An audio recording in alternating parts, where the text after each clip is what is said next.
Greetings to you.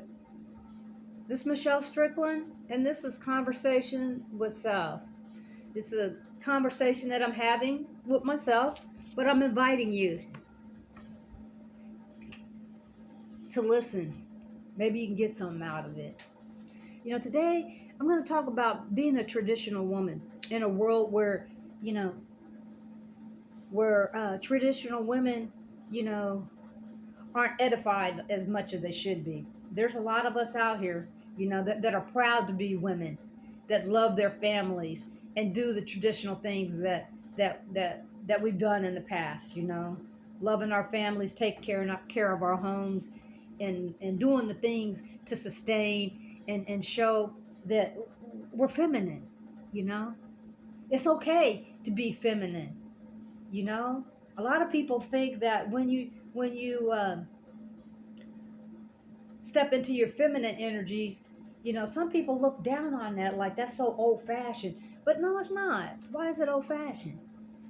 We're women. If you're a woman, you know, that's what we're supposed to be. Why should we? We're not meant to be hard like the dudes. Sometimes we are driven into situations where we have to take care of ourselves, but that doesn't mean uh and our families by ourselves and alone, but that doesn't mean that we can't still hold on to traditional values.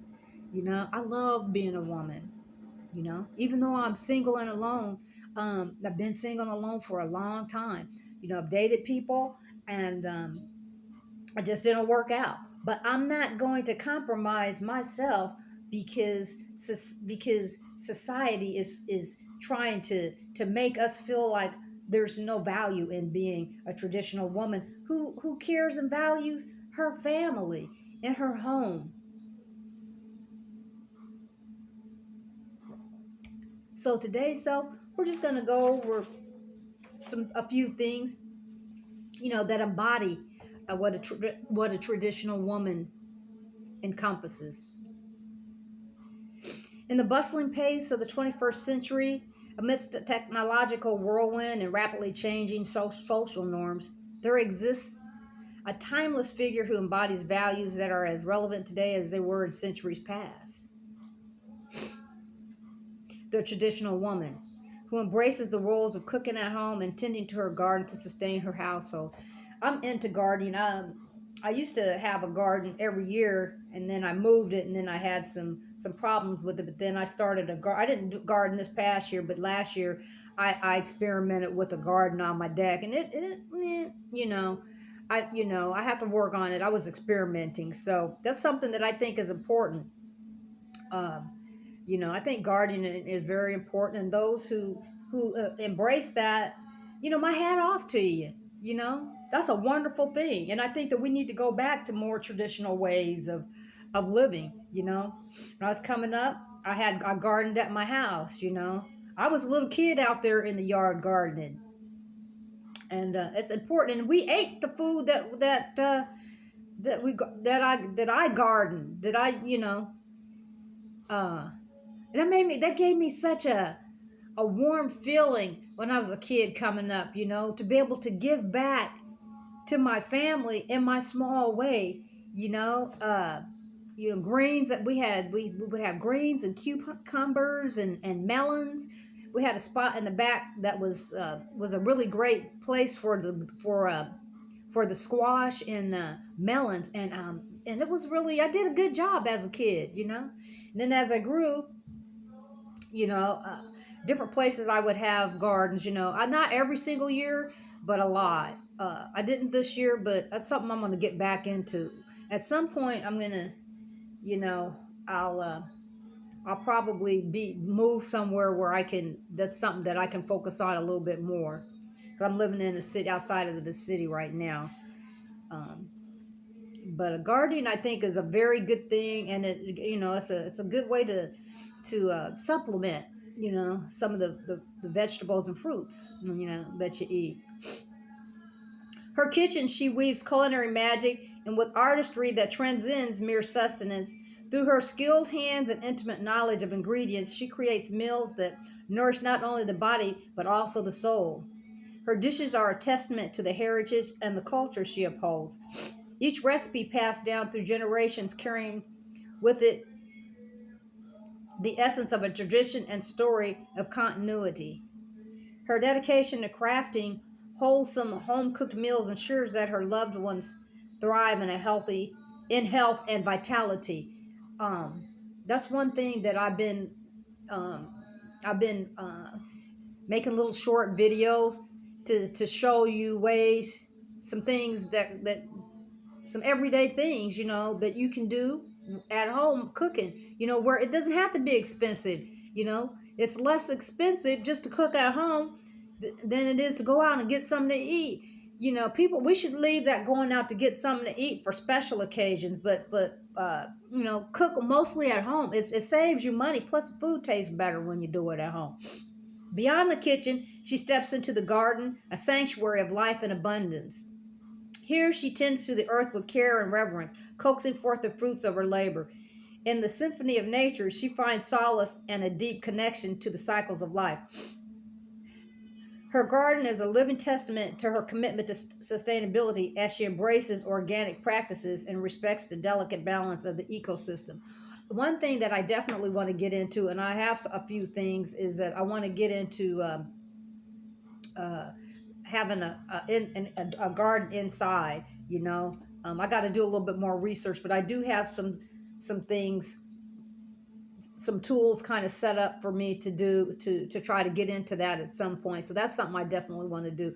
I want to be able to have gardens. I have a garden year round, even in the house. I want to be able to produce, certain vegetables even in the house. So that's a goal of mine, that I want to focus on at some point. Um, this woman embodies a set. The woman, these kind of women embody a set of attributes that are invaluable in the modern era. It's very valuable. If you find a woman that embodies these things, you found a good thing. Her dedication to her family's well-being demonstrates a profound sense of responsibility and selflessness, excuse me. Her ability to balance the demands of a bustling world with the tranquility of home reflects a rare blend of adaptability and steadfastness. Her resourcefulness and knowledge of traditional practices not only serve as a bridge to the past, but also offer invaluable skills in a world where self sufficiency and sustainability are increasingly prized. I cook just about every day. And when I don't cook every day, I'm usually eating something, leftovers or something like that. I'm baking some chicken right now. I just cooked some rice, and so um, I have some leftover vegetables. So I cook at home just about every day. In a rapidly changing society, a woman who embraces these roles becomes a highly desirable commodity for numerous reasons. Firstly, her culinary prowess and gardening skills contribute to a healthier, more sustainable lifestyle. The meals she prepares are not just sustenance, they are a celebration of culture, an expression of love, and a source of physical and emotional well being. Her garden, a living testament to her commitment to sustainability, provides a direct link to the earth and a lesson in stewardship for future generations. You know, if you have a wife or a mate that does these things, you have a good thing and you need to cherish her. It's a wonderful and a magnificent thing, you know. And for people to minimize women, traditional women, it's a sad and sorrowful thing. When I was coming up, when I was married and when I was raising my kids, all I ever wanted to do was just be a mom and take care of my kids and you know and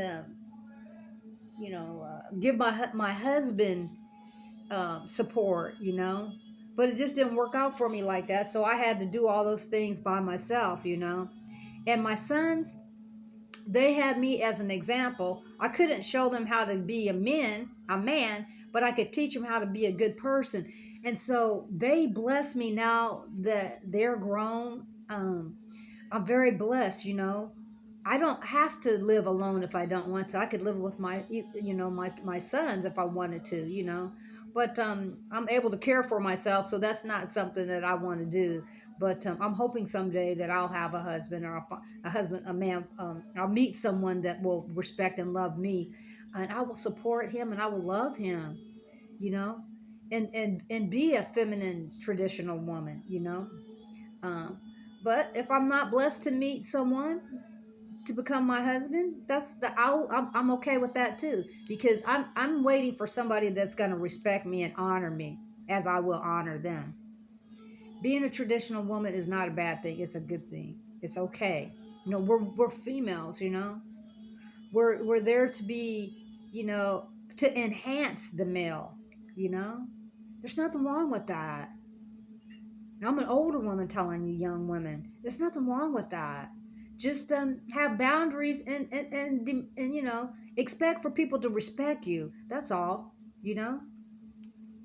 Lay your foundations early, you know, so that you and meet someone and wait for someone that treats you correctly, you know. Furthermore, her ability to create a nurturing and harmonious home environment fosters a sense of stability and belonging. In a world where constant change can be overwhelming, her presence offers a sanctuary of calm and authenticity.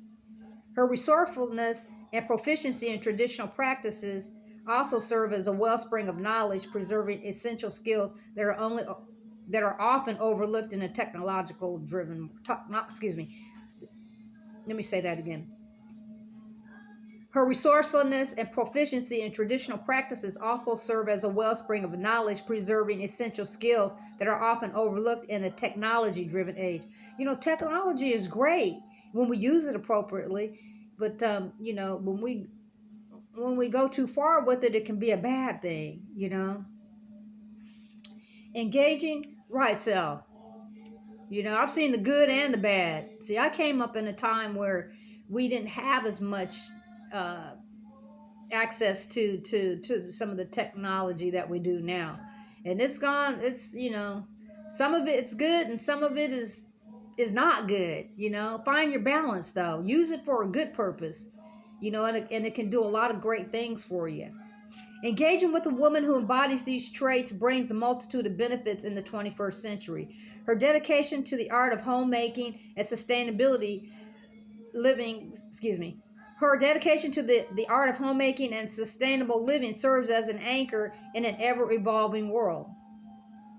You know, I had to work and stuff like that, but I still was a traditional female. Even though I had to work, I still kept my femininity, you know.